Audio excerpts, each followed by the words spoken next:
रहेको छ पाइथोनिकनेस। यसभित्र चाहिँ हाम्रो 5वटा सब टपिकहरू रहेका छन्। फर्स्टमा रहेको चाहिँ हाम्रो PEP, function arguments, tuple unpacking, ternary operator, major third parties library. रहेको छ हाम्रो पेप भनेको के हो? एउटा पाइथन इन्हान्समेन्ट प्रपोजल्स, पिइपी। अनि यो चाहिँ हाम्रो कसरी प्रोग्राम एउटा लेख्ने, एउटा इफिसियन्ट प्रोग्राम, क्लियर प्रोग्राम कसरी लेख्ने भन्ने कुरामा यहाँ डिस्क्राइब गरिएको छ। जस्तै क्लास नेम लेख्नु छ भने हामीले यसरी माई क्लास नेम यसरी चाहिँ हाम्रो क्यापिटल लेटर स्मल लेटरमा चाहिँ एरेन्ज गरेर मिलाएर चाहिँ लेख्नुपर्छ। र त्यसपछि हाम्रो कन्स्टान्ट भेरिएबल नेम हाम्रो कसरी लेख्ने, कन्स्टान्ट भेरिएबल नेम लेख्दाखेरि चाहिँ हामीले यसरी क्यापिटल लेटरमा अन्डरस्कोर दिएर चाहिँ लेख्ने गरिन्छ। र हाम्रो भेरिएबल फङ्सन नेमहरू चाहिँ लेख्नु छ भने भेरिएबल अथवा फङ्सन नेम लेख्दाखेरि चाहिँ हामीले यसरी अन्डरस्कोरमा स्मल लेटरमा लेखिन्छ। र हाम्रो नेक्स्टमा रहेको छ फङ्सन आर्गुमेन्ट्स। जस्तै यहाँ डेफ एउटा फङ्सन छ, नेम्ड आर्गुमेन्ट सुरुमा छ र स्टार आर्क्स। र चाहिँ स्टार आर्क्स भनेको चाहिँ हाम्रो यो एउटा टप्पल हो। र नेम्ड आर्गुमेन्ट भनेको एउटा चाहिँ एउटा फिक्स्ड एउटा भ्यालु हो भने यो चाहिँ यो भनेको चाहिँ हाम्रो टप्पल हो। जस्तै प्रिन्ट नेम आर्ग भनेको छ हाम्रो यो सुरुको प्रिन्ट गरेको छ, र प्रिन्ट आर्क्स भनेको एउटा टप्पल हामीले प्रिन्ट गर्दैछौँ।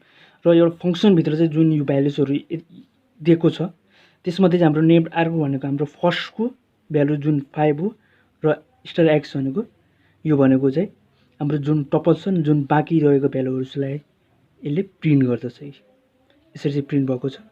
र हाम्रो अर्को नेक्स्ट इक्जाम्पल रहेको छ। जस्तै डेफ एउटा फङ्सन छ ए भन्ने, त्यसभित्र चाहिँ हाम्रो यो प्यारामिटर्स यसमा भएका आर्गुमेन्ट्सहरू जुन चाहिँ एक्स एउटा छ, वाइ इक्वल टु 2 छ, स्टार एक्स छ, यो भनेको एउटा टप्पल हो, र डबल एस्ट्रिक भएको छ किवर्ड आर्क्स भनेको डबल एस्ट्रिक किवर्ड आर्क भनेको चाहिँ जुन यदि x equal to 2 y equal to 3 यसरी दिएको छ भने चाहिँ त्यसलाई किवर्ड आर्क्स भनिन्छ।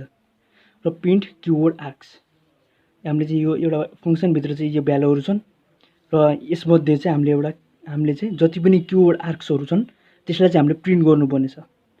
र आउटपुट हामीले देख्न सक्छौँ जुन a equal to b equal to 3 भन्ने जुन छ, यहाँ भएको जुन यो जति पनि भ्यालुजहरू छन् त्यसलाई चाहिँ हामीले प्रिन्ट गरेको छ। एजाइन भएको भ्यालुहरू जुन छन् त्यसलाई चाहिँ हामीले यसरी प्रिन्ट गरेको छ। र थर्डमा रहेको छ टप्पल अनप्याकिङ।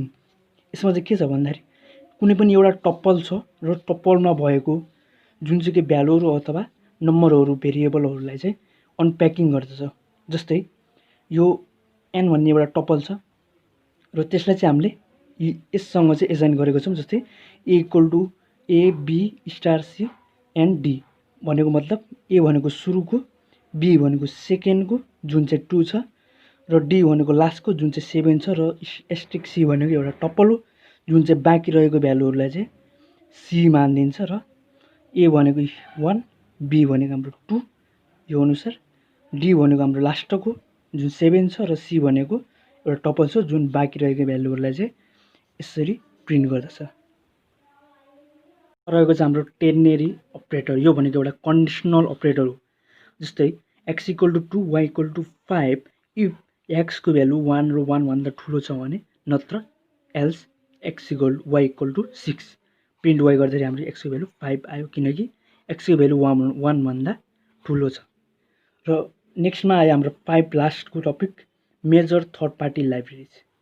यो यसभित्र चाहिँ हाम्रो थर्ड पार्टी लाइब्रेरिजभित्र चाहिँ जस्तै पपुलरमा चाहिँ हाम्रो जेङ्गो छ, अनि चेरीपाई छ, फ्ल्याक्स छ, र यस्तै अरू पनि छन्। र जेङ्गो भने चाहिँ के एउटा वेब फ्रेमवर्क हो जुनको युज गरेर चाहिँ हामीले इन्स्टाग्रामहरू डिस्कहरू बनाएको छ।